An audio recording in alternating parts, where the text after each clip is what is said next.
Hello everyone, my name is Darryl Moss and I'm your host of City Beat TV. We're going to have an interesting conversation today with these great gentlemen. We have City Councilor Bud Williams, State Representative Benjamin Swan, and former State Representative Raymond Jordan. We're going to talk about the civil rights process, the process of social movement, social activism, and maybe a little bit more depending on where the conversation goes. We hope you enjoy the conversation, and we welcome feedback via email. Thank you.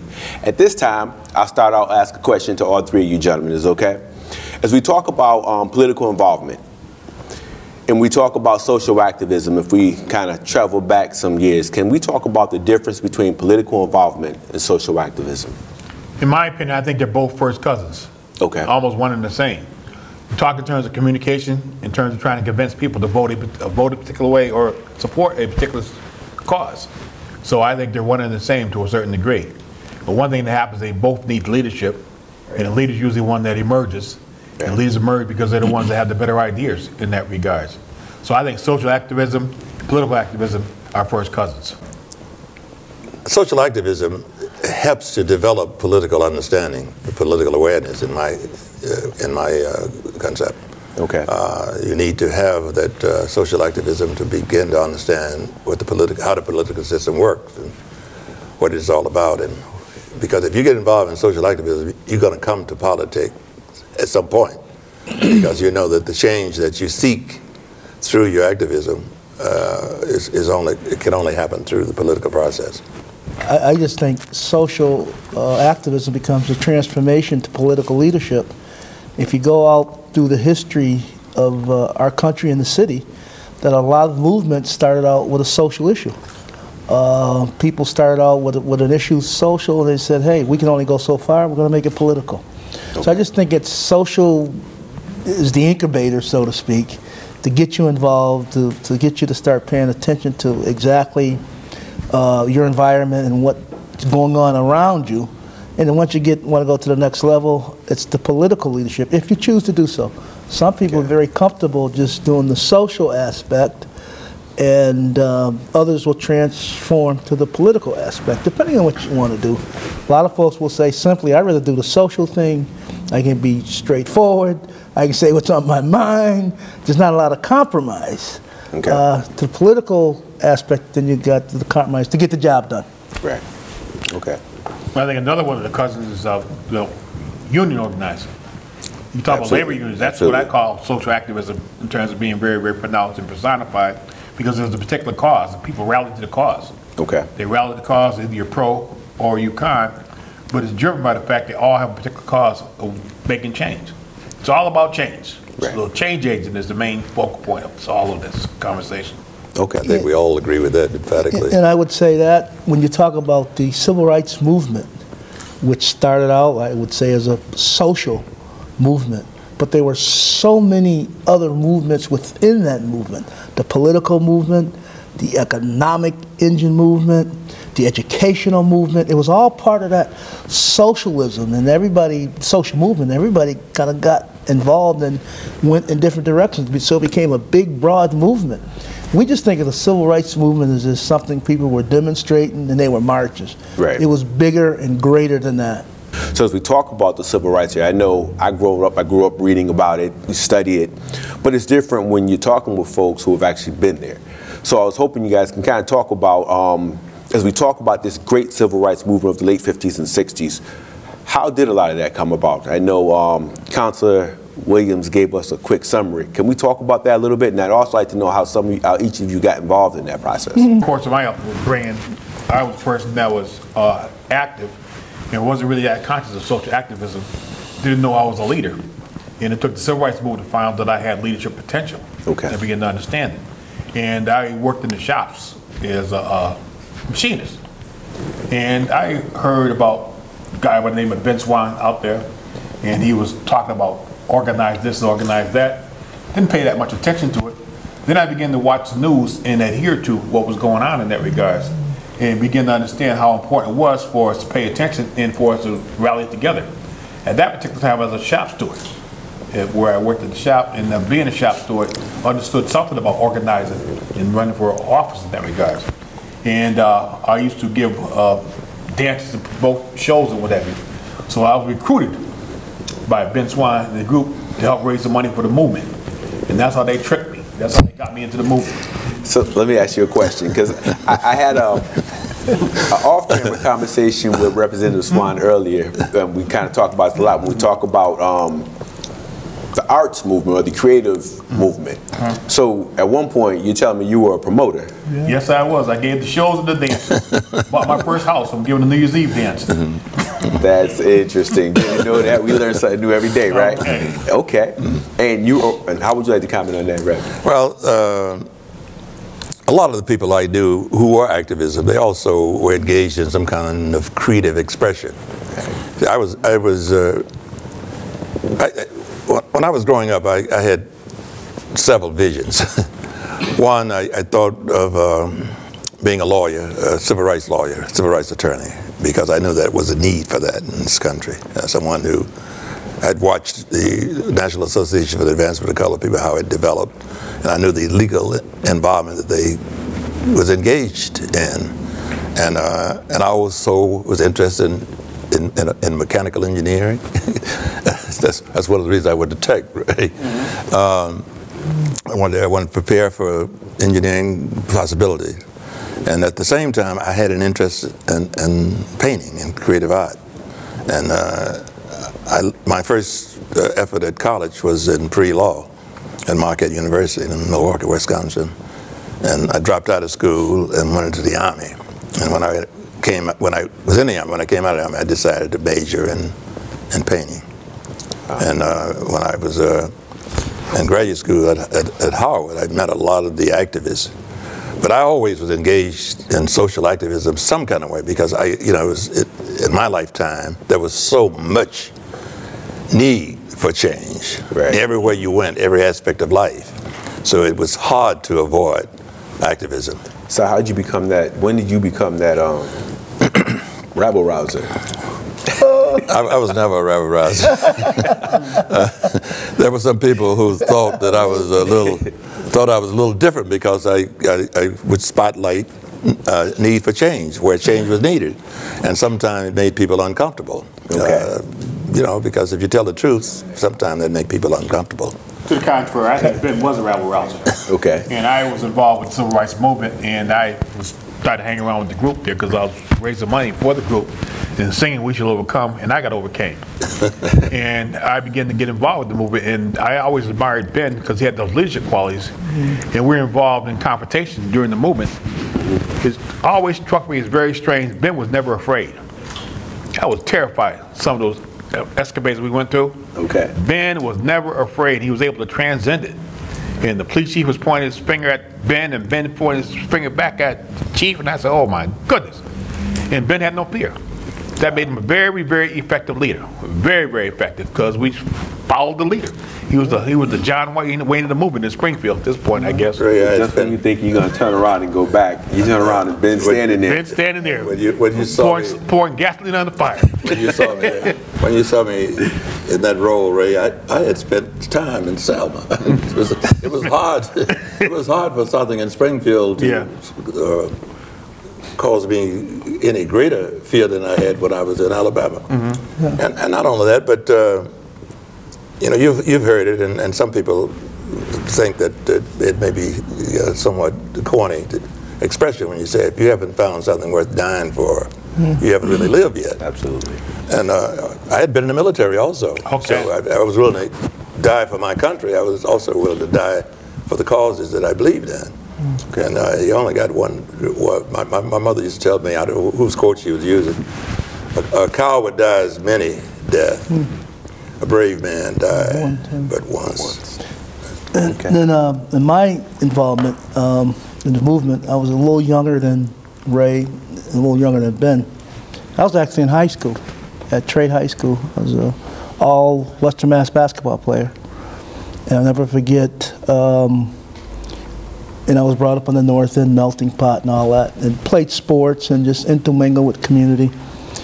And Ben came and he spoke somewhere one night or one afternoon with Oscar Bright and Andy Griffin and Roger Williams, all of the great leaders. And I was captivated by it.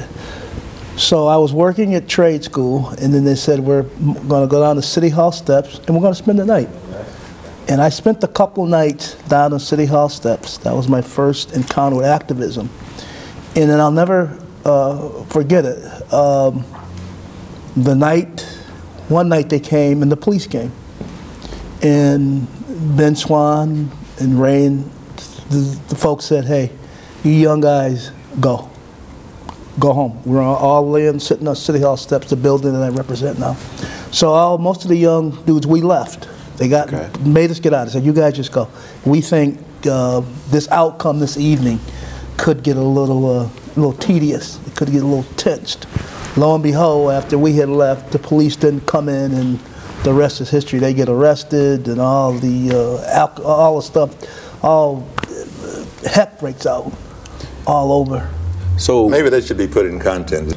We had a number of demands that we had presented to the city, to the mayor, that we wanted consideration of. We had a grievance, a citizen's grievance against police brutality in the city of Springfield, which we had experienced, which has been a constant visit in the African American community at that time. Okay. And some of us were tired of it. And I guess it kind of came to a heading around the Octagon Lounge incident, but the activity that happened at Octagon Lounge wasn't new for Springfield at all. There had been plenty of cases that I had been involved in. People had called me to come talk to them or come to help to resolve a problem that they had relative to police brutality. Okay. And during that same time period, I had reservations about my choice to kind of follow Ben Swan, because I ended up getting arrested 2 nights in a row and beat up 2 nights in a row. So I was beginning to wonder whether this was a good plan or not. Gotcha. But I understood, the whole nature of the movement. That was part of it in that regard. So what begins to happen is that you begin to understand that you have to be prepared to make that ultimate sacrifice in that regard. When we talk about civil rights movement, people treat it like it was a movie. But the reality is you guys had real lives. You were a student, and Mr. Jordan, I believe you were married at the time? I was married. My wife was pregnant with Denise at that particular time, and really had some reservations about getting too involved. And I worked the second shift at this company. Tough to work the second shift and work in the movement because there was always something going on. So sometimes I wouldn't go to work. So after a while, I was working, just trying to barely hang on to the job or whatever. When you get so carried away with the movement, you feel as though you'd be betraying the movement if you don't show up. Right. Gotcha. And then at some point I want to come back and ask you how that impacted you on the job. But your parents, you were in high school and you went down to the steps, they put the call out, you and some of the other students responded. What was the response like with your family when they found out that, okay, you're going down, we had Ben Swan, he's shaking things up, they're responding to a situation that took place and everything is happening and going crazy around the country. Yeah. You're in high school, supposed to be focusing on your education. And then you tell your parents, I'm going downtown and I'm going to join the movement. They were concerned. Okay. But I think our parents knew that there were problems that existed in the city, that ultimately something had to be done. They never really gave me permission to go down on the steps of City Hall, but most of us, we went and we did it anyhow, because our parents were very concerned about what could happen when you challenge City Hall, you challenge the police department, because there have been some real negative cases in Springfield of police brutality all over the North End and Mason Square and the Hill. Okay. And there was I guess a fear within the African American community at times that you shouldn't challenge the system. But we just, went on as students and we just went down there and snuck down there. And also I want to pick up a point. I've learned, both of these gentlemen have been my mentors. Okay. Ben in the civil rights, and then you see each and every one of us up here became a politician. They went into politics out of the civil rights movement, and Ray was the father of politics, because it was when he ran for state rep out of the movement. He then runs for state rep a couple times and excited the whole community, and then the rest became history. That's how I got involved. I used to be Ray's driver. I used to drive him. I was Ben's driver too. I used to ride with Ben. I'd ride with Ben during the movement. I just listened to Ben. I'd ride with him. I'd go places with Ben. And then I'd drive Ray around. And as he said, I used to work some of those parties for him. And me and his brother-in-law, Stevie Harris, God rest his soul, I used to work the doors for him. But they understood at that point still, it was an economic issue too, because Ray understood and Ben understood, you can have the movement, but you still got to be feeding your family, and you still got to create opportunities for individuals to eat and to live. Because let me tell you, if you're in the movement and you don't have any income, you don't have a job, it's very tough to go out there. People have made, I don't think people really understand the great sacrifices people made during the civil rights era. A lot of people lost jobs. I was employed by the post office, Postal Transportation Service at the time, and had a regular schedule from New York, from Springfield to New York, and then back to Springfield. I'd leave for work early evening and work mail to New York City, and then transfer from Grand Central Station over to Penn Station, train back to Springfield, get back early in the morning. And when we would work the mail fast and take a nap. We'd get finished. And so a lot of people saw me in the street so much they didn't think I was working at all, but I didn't try to explain that real good. And some people who knew I was working for the Post Service called the postmaster, "Why don't you fire that guy? He's out here in the street, raising hell."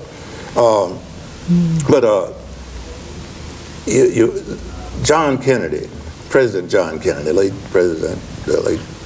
John Kennedy, had made a statement relative to the civil rights movement. He had urged federal employees to get involved in social activism at one point. I don't know how well he meant it, but I used to use it.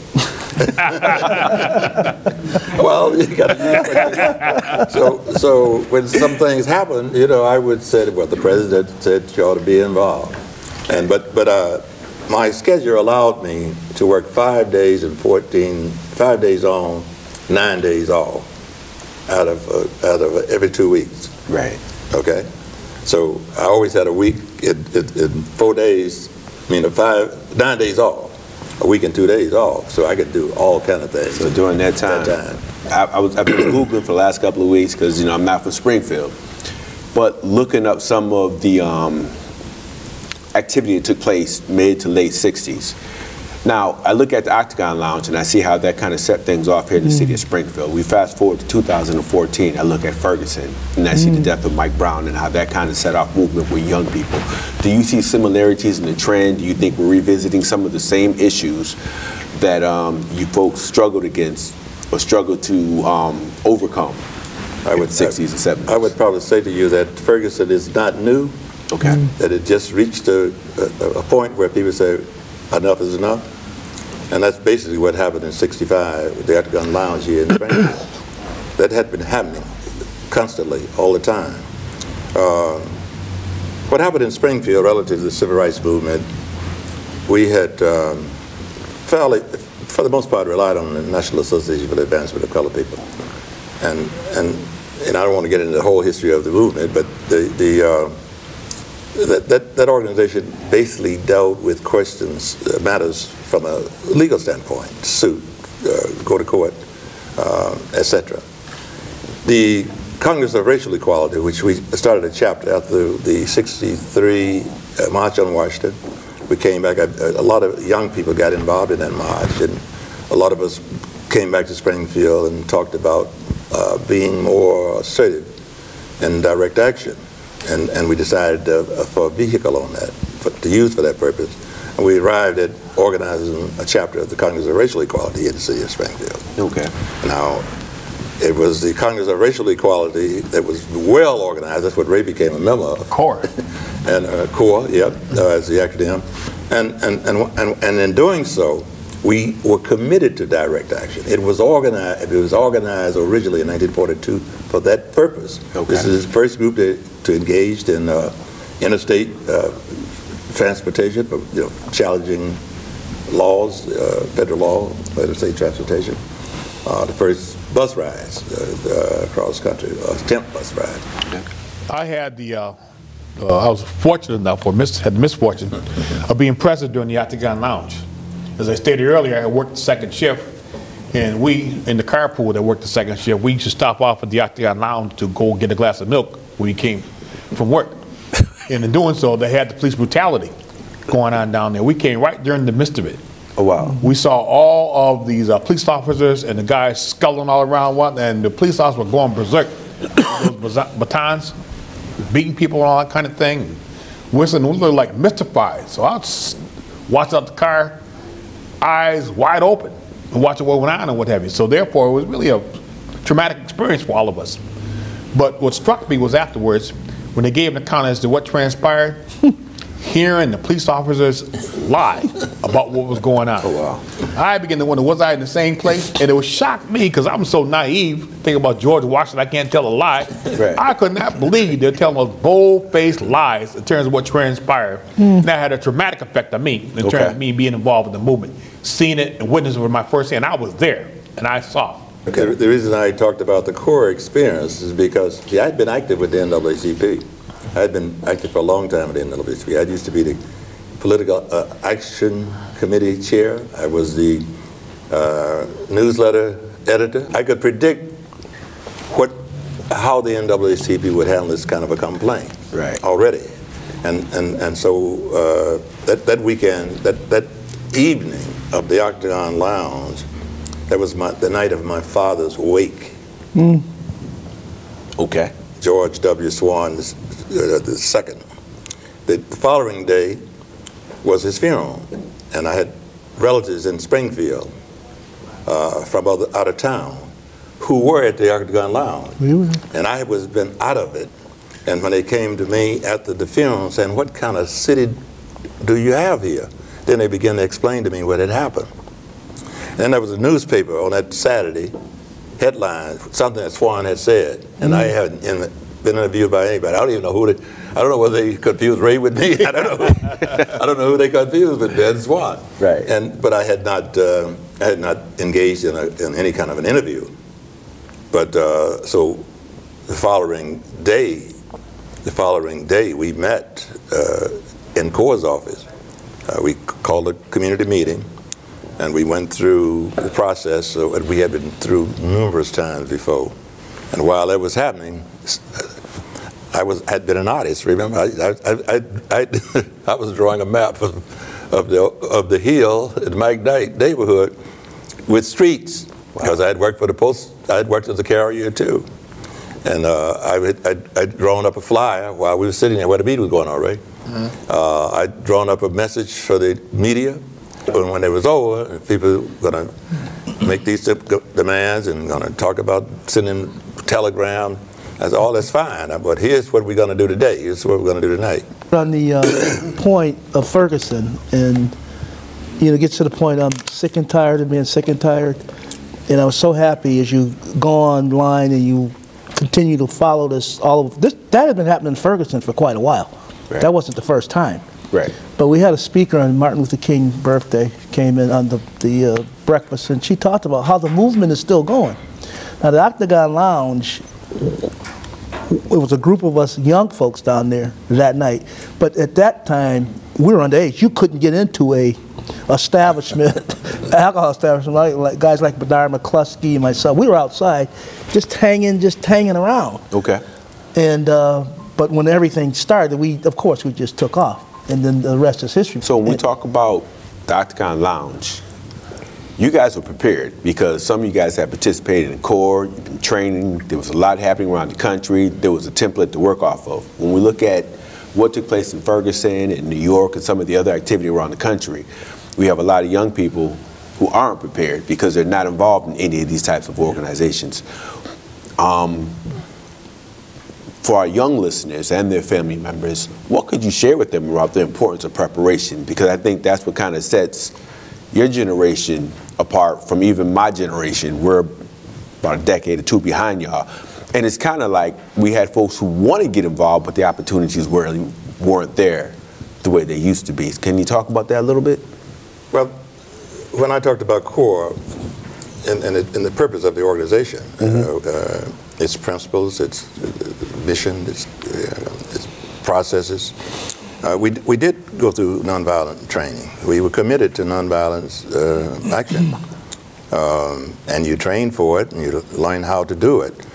You was also committed because each person who was a member of CORE, they had to kind of be obligated to be involved in certain activities. We had begun to organize in tenants' rights, welfare rights, fair housing, a number of areas that we was already participating in before the Octagon Lounge occurred. We had also had training on how to handle police brutality cases. We used to go to retreats. We used to be, we had to take it serious. The movement was a very serious activity. I know that a lot of people just saw little pieces of it, kind of the edges of it, but the people who were like at the core of it, when something happened in Boston, we were there. If something happened in Providence, we were there. Hartford, New Haven, New York, right? We were engaged. But people like in Ferguson, it's a terrifying, traumatic experience. And you're not prepared for it. Right. Because what begins to happen one night, it's a moment of truth for you as to whether or not you're going to stand up or not stand up in that regard. Sometimes you get so carried away with your anger, you have to really watch yourself and control yourself for being out of order. Right. So it takes a tremendous amount of discipline to participate in the civil rights movement. Some people have it, other people don't have it. Fortunately, you have older people, more experienced persons doing the common situation in that regard. What was interesting in Springfield during that time, we had the leaders. And one leader was Paul Mason, was a city councilor. Okay. And he was always the guy saying, you guys slow down, this is not the right way to do it. Let us handle it politically and all that stuff like that. It was funny for me, that's what he was doing. But he was a politician, well-respected elected official. Then you had Mo Jones. Mo Jones was the godfather, and he was a guy that always analyzed it. And you listen to Mo, he'd give you the street version of what was going on in that regard. But Mo was always close to the mayor.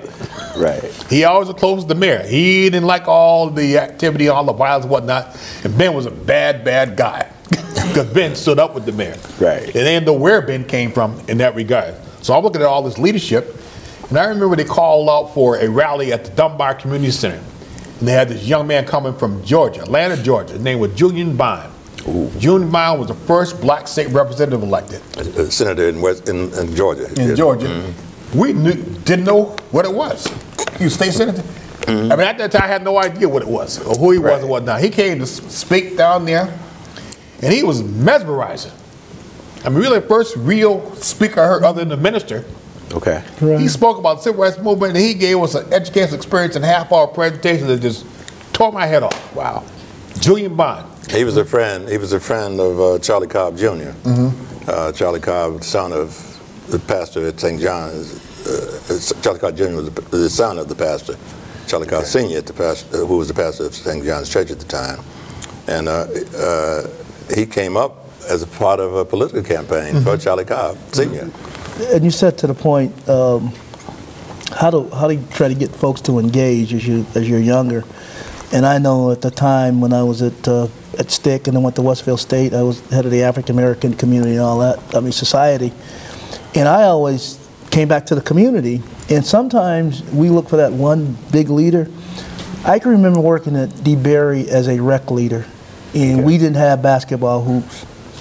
I got along with Ronnie Carroll, the Griffins, and we organized some young people, and we marched, went up to the park department, said, we want basketball hoops. So there's little stuff you can do within your own community. You see an abandoned building, get the folks together and make some noise. Call you at the mayor's office, call Ben, call myself. You can engage right in your own community. And the other point I want to make, during the 60s and the 70s was a tough time because you had two schools of thought.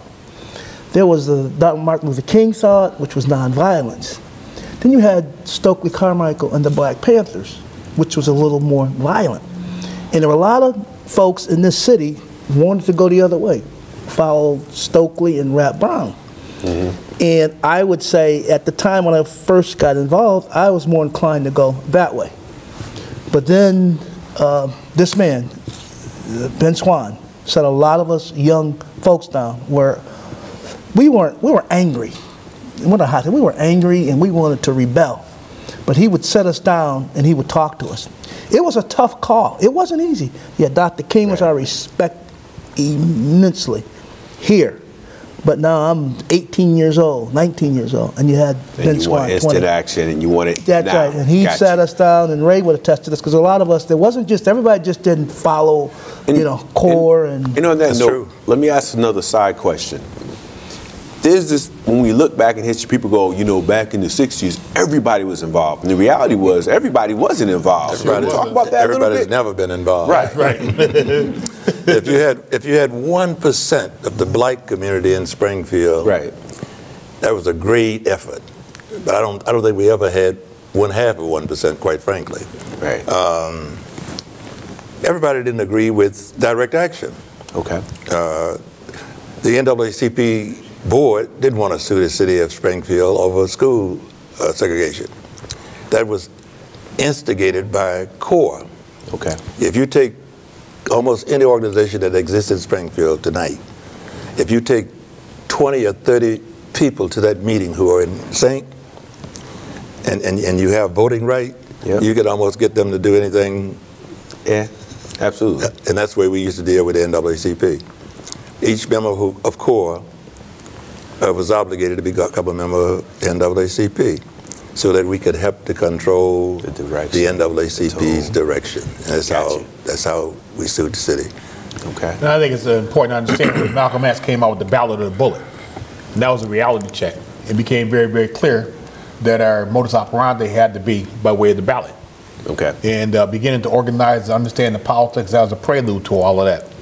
And it was interesting because, for whatever the reason, if something happened with police brutality, we could put the call out in the morning time and have Dunbar Community Center filled in the bottom, 200 or 300 people at night. Now you have all these smartphones and iPads and all these communication. You can't get 5 people. We had a bomber draft machine. We doing this thing. I mean, we could get the place packed. Right. Could get anybody in there one night. That was the most amazing thing to me in the world. I'll tell you about how that was done, right? And it's interesting because earlier you mentioned the unions, and we talk about organizing community or getting folks galvanized and involved in the process. If you mention police brutality, everybody is like on their P's and Q's. But the underlying, sounds like some of the underlying factors were social, like the anti-poverty programming that was going on and the social movement around quality of life issues. And it's always been, well, it's difficult now to get folks involved in that. As we talk about civil rights, I think the police would get you pissed off because you're already mad about everything else, from underemployment to unemployment to housing issues, and the list goes on and on. Talk about that a little bit. Ray talked about that meeting that occurred. That's the largest meeting I think we've ever had at the city of Springfield in the black community. But when I told you I was sitting in the back of the room drawing a map, Yep. I was also making assignments at the same time. Assignment number 1, number 2, for people to go door to door. Once we got the flyer in place, and that went right as soon as we got through with the meeting, we started making up the flyer, because I got up on the chair in the back of the room and said, this is what I'm suggesting. Okay. After all the speeches have been made, I didn't go up front and make a speech. I want this person to call the media, tell them there's going to be a rally at the Dunbar Community Center tonight at 8 o'clock. I want this person to get in touch with the director of the Dunbar Community Center and tell them to have the door open at 8 for a meeting at 8 o'clock, and if the door is not open, it's going to be kicked in.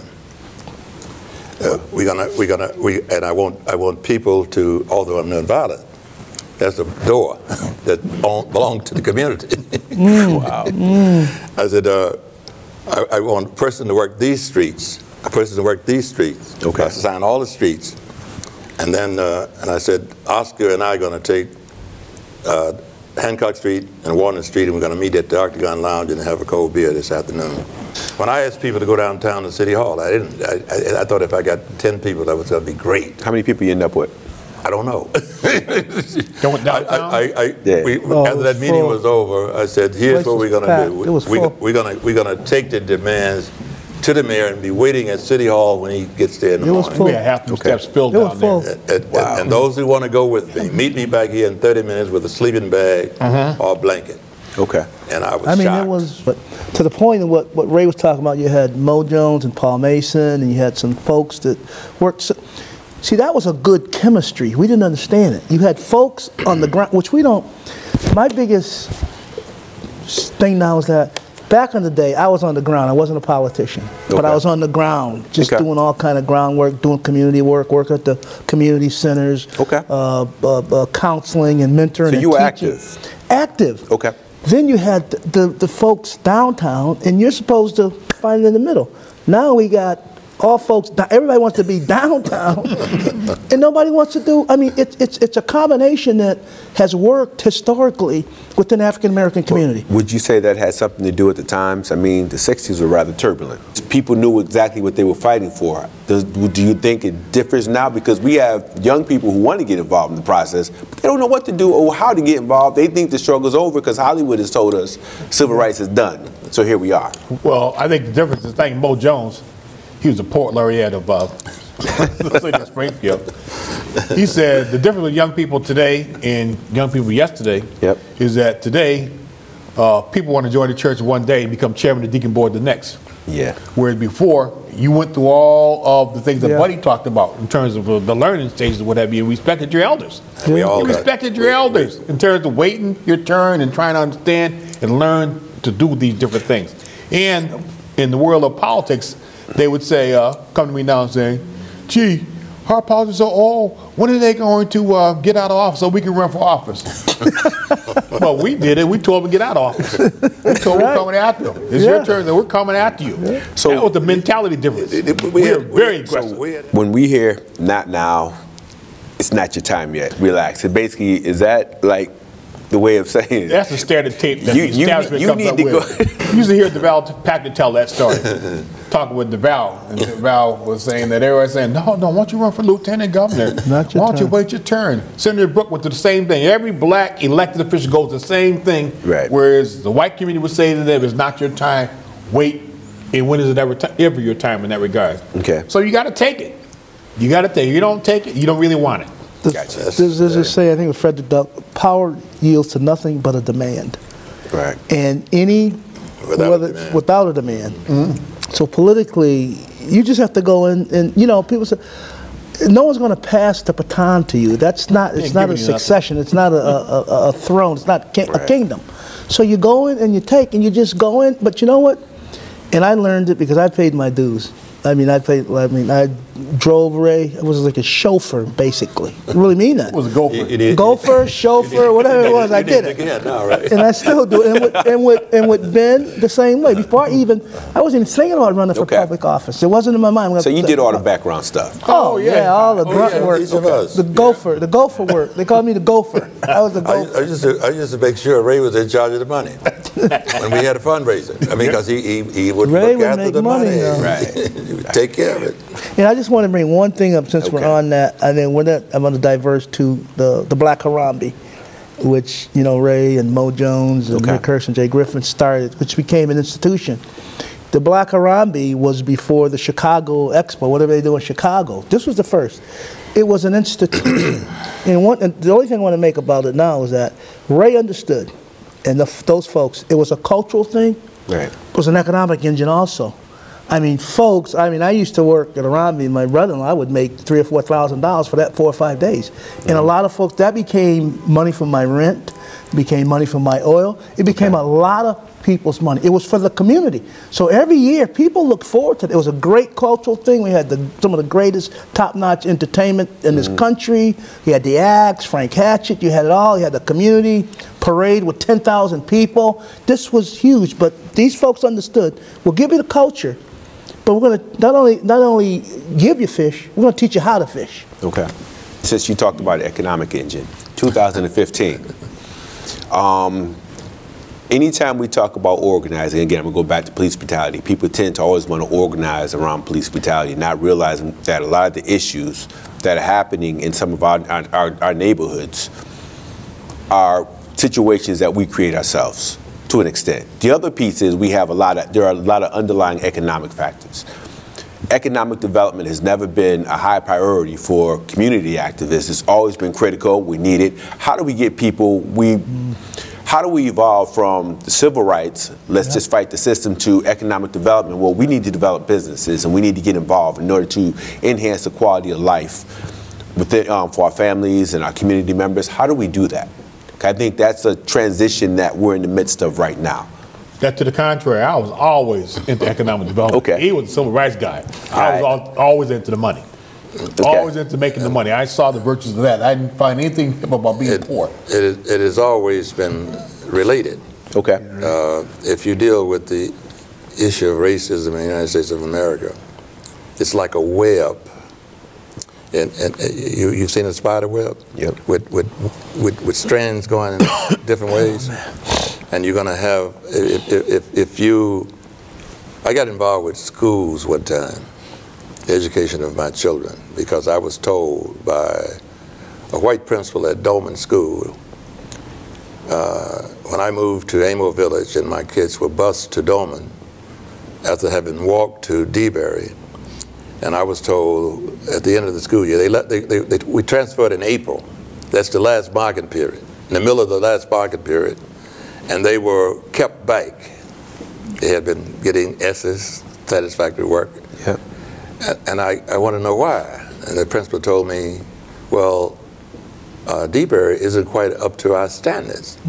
This is all in the city of Springfield. And then I got involved in that. And if you get involved in education, where your child attends school depend on where you live. Where you live depend on where you could get a mortgage, or where you get insurance on your house. All that was redlined in those days. Right. And where you lived also depend on where you got a job, how much income you earn. Yeah. You realize that it's all connected, and so you can't talk about equality without talking about parity in economics, or non-discrimination in employment, or on and on and on, or opportunities. So it's all related, so you can't do one without the other. One of my first tasks when I became a state rep was to organize Upper State Street Development Corporation. Okay. We raised a couple $100,000, had a staff of 4 or 5 people trying to get a handle on what was going on in development activity in the city of Springfield. We also had a period where we went through had the minority contractors of Greater Springfield. Yep. Always understood it's all about the economics and job development. As one of my good friends will say, C. Jackson will always say, I want to sign my name on the front of the check instead of the back of the check. And you think about it, that's really where it is right now. You don't train to get a job, you don't train to have something where people work Right. for you in that regard, whether it works for Before somebody you else. speak, I just got to say that one more time so that I can remember that. I want to sign my name on the front of the check. Front of the check, not the back of the check. Right. All right, I got to remember that. I'm taking that one. Okay. You remember Uplift? Yep, Uplift. But that was a comprehensive community development program that we had put together. Sometimes you got to write down what your plans are. You got to propose where you're going. Right. You got to, you got to draw a map. So we got to do what you did in the back of the Dunbar today. While Oh, yeah, everybody's put a plan talking, together. get You put your a plan paper together. out and Put it develop right that in. plan. Yeah. Got you. And so we put a plan together for Black community development in Springfield, and part of it included racial awareness and cultural identity. Okay. Part of it included economic development.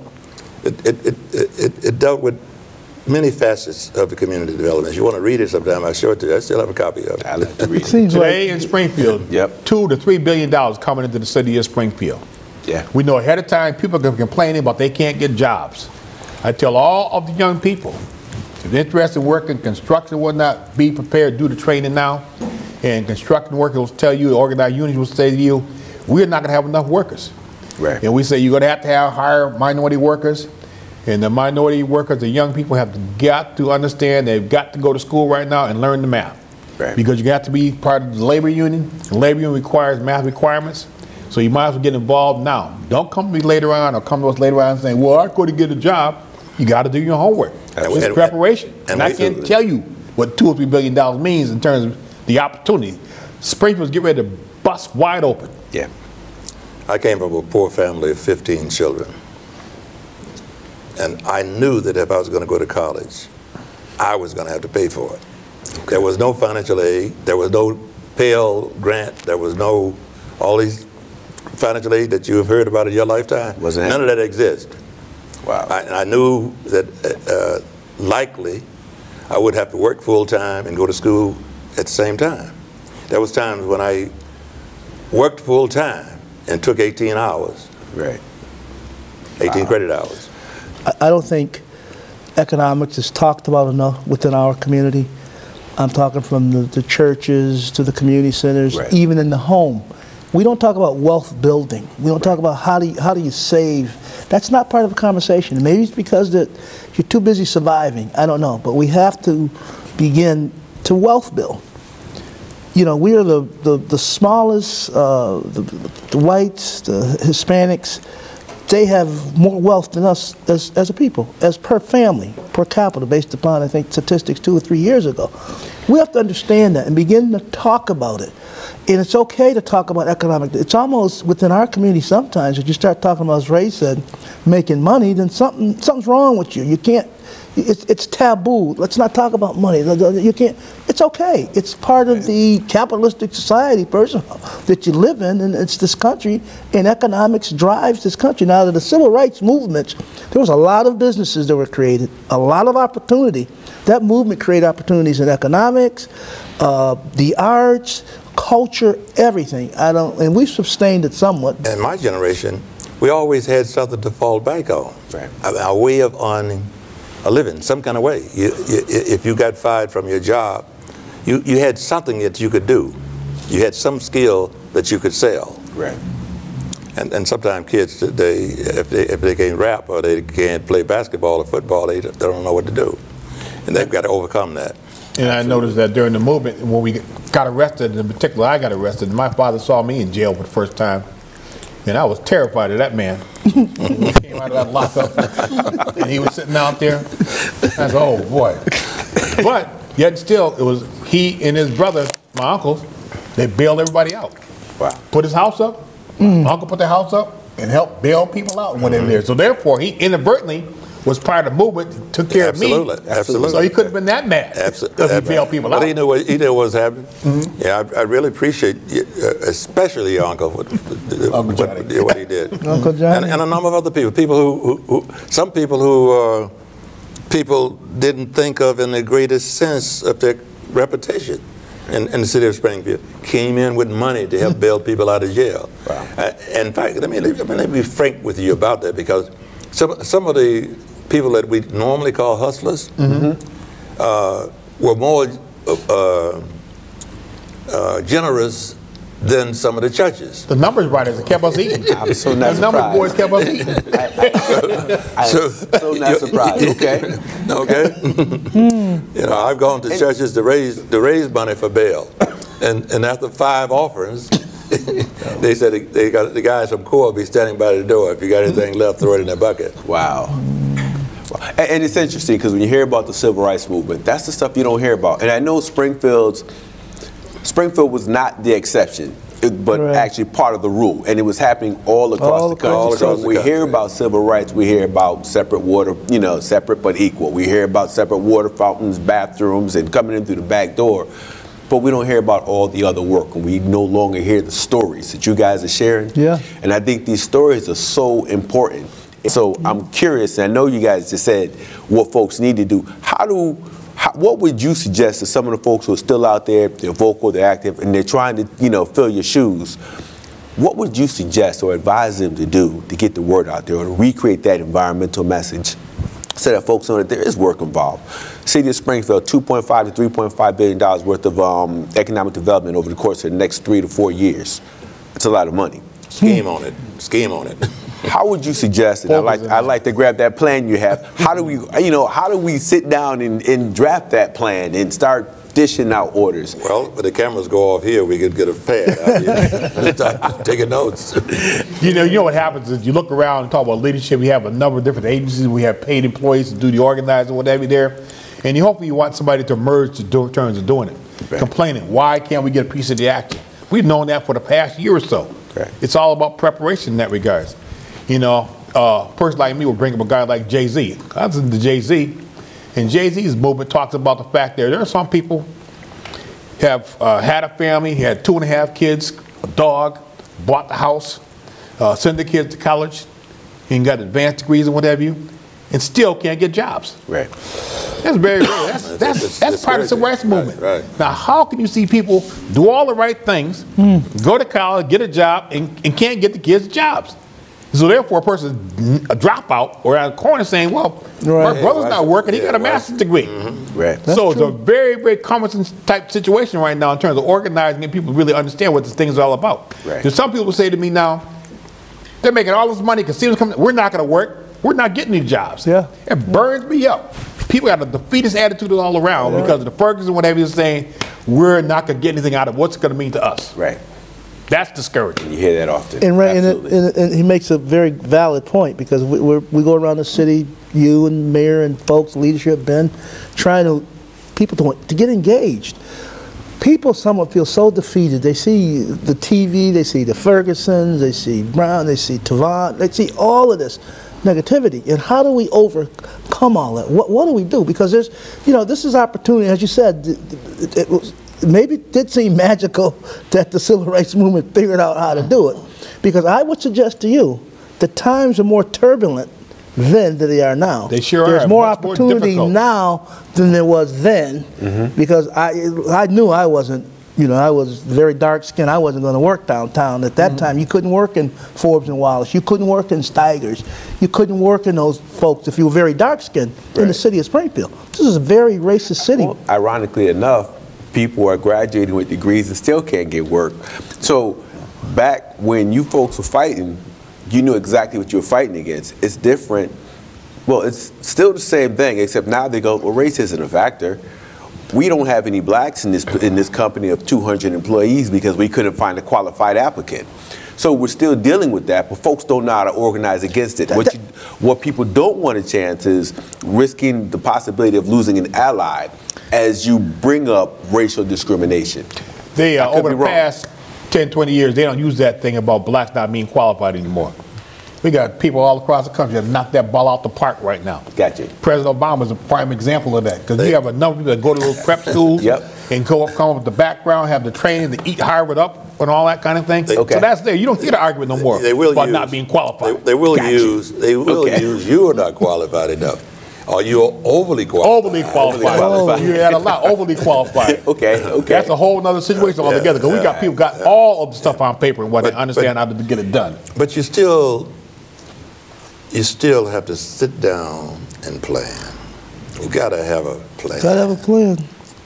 You got to have a plan, and you got to work it. You got to keep working it. You got to try to gain allies, and you got to keep working a plan. That's the part that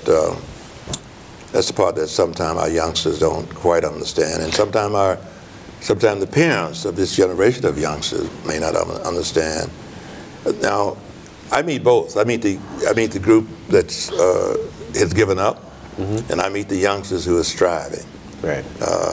And there's a lot of youngsters in Springfield that are going forward, doing everything they think they're supposed to do correctly. Part of the problems I see it is that race isn't talked about enough. Race is a very delicate subject. It's a very tense subject, and it makes you cry. But until we have a real talk about race in Springfield or the country, we'll never progress, because folks talk about, Reverend Ben Swan brings this white gentleman in sometimes. He talks about white privilege. And he's white. Tim Wise. What's his name? Tim Wise. Tim Watts. And he talks about white privilege. Most folks say that doesn't even exist. But it does. The reality that it does. And as Ray said, you have a lot of folks they'll say you're overqualified. And they're just done all the right things, played by the rules, went to school, pay their taxes, do everything. So you're saying that it happens? It happens more than not. I used to be told, up at two major corporations here in the city of Springfield. When I came back from school at Howard, I was told I was overly qualified. I had to explain that except I'm at home, wash the dishes, I do the bathroom, I do the floors, I mow the lawn, I do whatever I think has to be done. You cannot be overly qualified for a job. The question becomes whether you want to do this particular job or not. Okay. But I think my situation was a little different at this point. I don't like all that going back and rehashing the civil rights movement and pouring my outfit and saying we don't have this, that, and the other thing. I'm positive. I open doors. as you're speaking, I'm thinking of that line I'm taking from you. Folks have to focus on signing the furniture check. That's right. That's right. And not the back of the check. I ain't got time to be reminiscing about this, that, and the other. My question, Counselor, was when you say had that conversation on race, it's like have the conversation with who in particular? It's one of those conversations that will go on and on and on, and it's so great. Correct me if I'm wrong. You guys are wiser than I am. It's so great that we'll never find the right answer. We can never really convince people that they're either right or wrong. In the meantime, we have to go back to focusing on the plan and making sure that there's a goal, right? Yes. You're right. But my point being, what I meant was the powers to be. In the 60s and the 70s, you talked about it because you had all kind of round tables going. Communities don't meet and integrate like we used to. The civil rights community there was a lot of white folks that supported the civil rights movement. They were involved in this. Some of them lost their lives in the civil rights movement. So it was a multicultural thing, and they were really involved. So they understood that if we blend like this and we start talking to one another, we get things done. That's what I meant. No, I'm not who's right and who's wrong. I got you. The table of Dr. King's talk about the table of brotherly love. We all sit down at the table and we figure this thing out. That's what I meant, because in the movement, we had sometimes there's more white people at things than were African American people at things. I mean, you had the Catholic Church involved. You had it was such a beautiful thing when you were living it and you never really looked at it like that. When you see it on TV and you look back and you see black and white holding hands and they're all marching together, it really sends a message to. That's what helped change the whole country. When they saw this integration of all kind of people together, it was so powerful and so strong that it changed America. We have an African American president, President Barack Obama. As we move forward to 2016, what do you think is going to happen politically in terms of presidential? What do you guess? What do you forecast? How do you think the landscape will change if it does? Or one of the things that happens is that the reality check is this: you have the report card. Economic development. The other day, I went to the gas station. I filled my tank up, and it came to about $30, and I thought something was wrong with the tank because there've been $55 sold before. Yet still, we don't talk about that aspect of it. The numbers on the stock market is going off the charts. We talk about the concerns in terms of like the automobile industry in America coming back. Seems like no matter what transpires, he's not doing enough. That's a form of civil rights and racism that is there that really needs to be dealt with. Now they say, well, here we're in the situation now we have Republican Congress and Republican Senate. But yet still, this president seems to be standing up. We're still talking about going forward. So what begins to happen is we begin to understand what's going on in this country. And like the city of Springfield, the other day I saw an article, I saw Ben Swan there with 2 Hispanics from the state delegation. City of Springfield. I'm the first black state representative 30, 40 years ago, whatever it was, 20 years ago. And here today, there's been there were 2 Spanish state representatives in Springfield. The majority of the state representative delegation in Springfield is minority.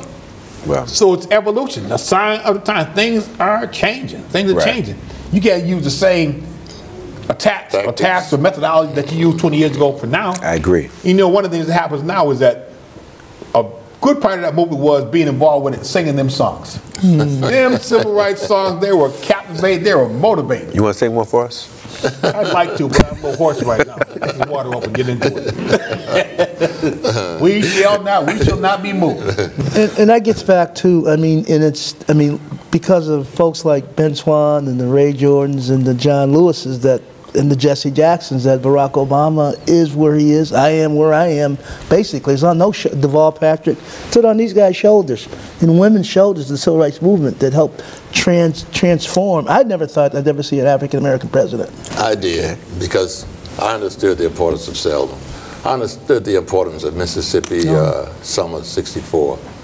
In terms of, I understood the meaning of the Mississippi Freedom Democratic Party challenging the established order in Atlantic City in 1964. I knew what voter registration could affect. I've seen the changes happen in the United States of America. I saw the state where I was born, Mississippi, come to the point where it had more black elected officials than any other state in the union. I've seen the development in Georgia. I started seeing some of the reverses too, Ray. When those states that were blue have been changing to red. But I also understand that that was because somebody had a plan. Gotcha. Okay? Just because you move over here, that doesn't mean the person you move gave up. Right. So you have to understand that. You always got to have a plan in place. You got to keep moving. All right. With that being said, I want to thank you, gentlemen, for being a part of this conversation. Deeply appreciative. I hope our viewers have learned as much as I did during the course of this conversation. If I can do it once a month, we would, because there's just so much to be learned and so much to be gained. So we really appreciate your time. Thank you, Mr. Jordan, Mr. Swan, Mr. Williams. Thank you. My name is Darryl Moss, and this is City Beat TV. Thank you for watching.